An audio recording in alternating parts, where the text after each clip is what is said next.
congratulate you for at least clicking on the video. Now, I realize you probably don't have enough brains or spiritual discernment to get the whole way through, but try, okay? Okay, now we're going to see that the English Standard Version does not take a very light attitude towards sin, apparently, or even the temptation to sin.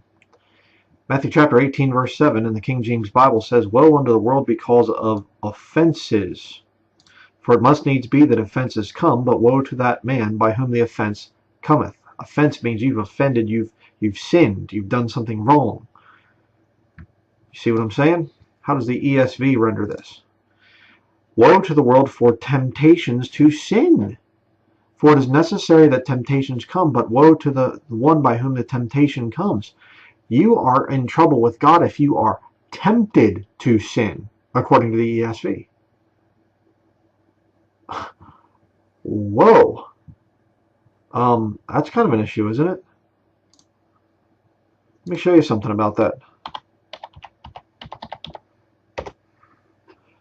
Kind of a real problem here for you. Hebrews chapter 2, verse 18. I'll start at verse 17. "Wherefore in all things it behooved him to be made like unto his brethren, that he might be a merciful and faithful high priest in things pertaining to God, to make reconciliation for the sins of the people. For in that he himself hath suffered, being tempted, he is able to succor them that are tempted."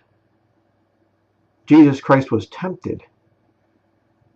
So according to the ESV here, woe to the world for temptations to sin. Jesus is saying this as a hypocrite. He's saying, woe to the world for temptations to sin. Oh, but by the way, I've been tempted. Now you see, Jesus never committed any offenses. The temptations were there. He went into the wilderness to be tempted of the devil for 40 days. You know, he was tempted, but he never committed the offense. Why would the ESV want to make Jesus into a sinner or a lying hypocrite? I think I'd get another Bible, kind of like the King James Bible. Might be a good idea.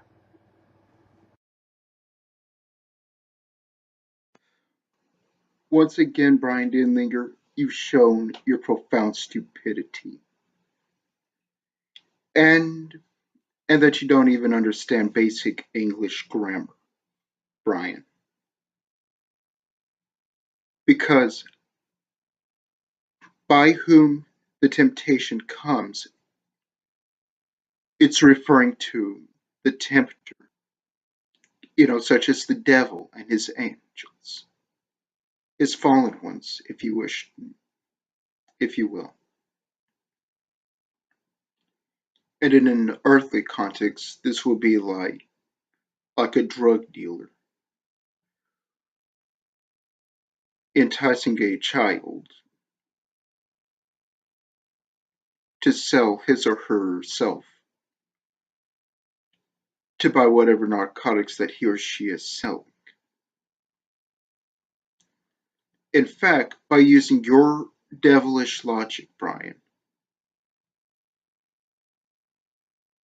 as James 3:13-18 tells us,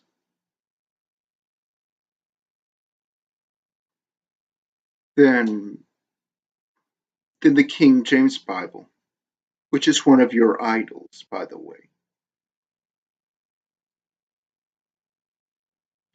it's even worse than the English Standard Version, because according to your devilish logic and the King James version of Matthew 18, verse 7, it says,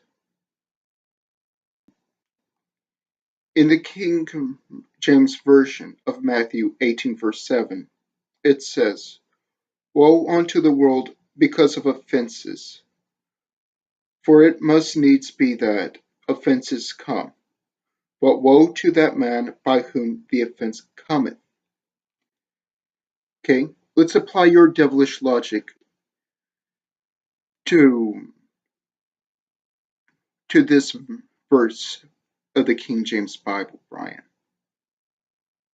By your logic, which you apply to the English Standard Version, The King James Bible is saying that if one is a victim of an offense, like a child who was tortured, raped, and murdered, guess what? You're going to hell just for being a victim. That's even worse than being tempted. But in reality, Bryan, it's saying that, woe,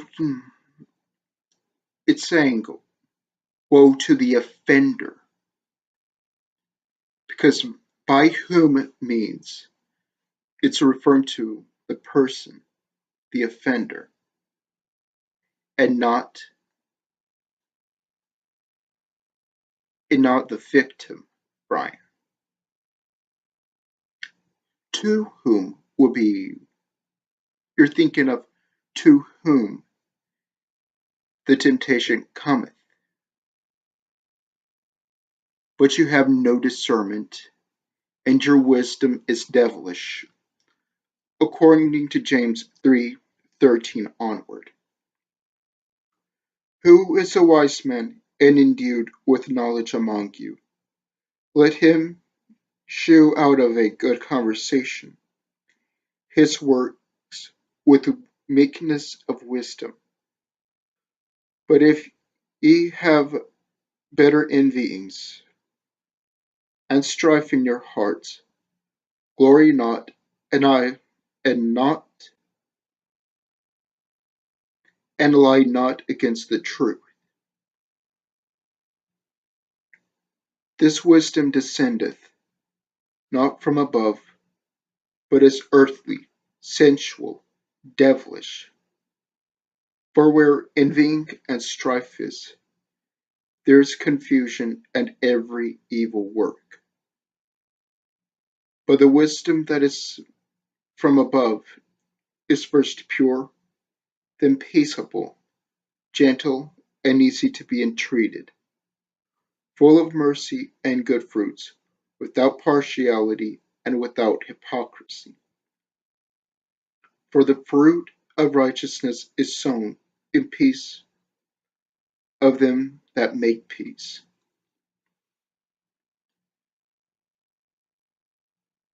Notice in verse 17, Bryan, it says without hypocrisy.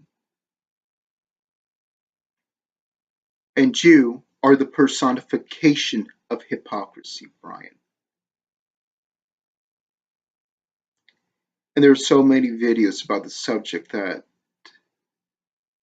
I don't even know where to begin.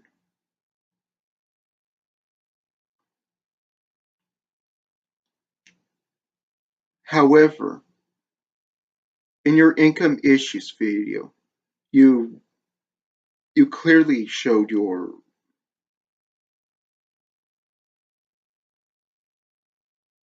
revealed your envy of your idol, Peter S. Ruckman, and his peers on your bookshelf. In fact, I even made a video about that subject, so I'm not going to go into it. And I'll post the link in the description.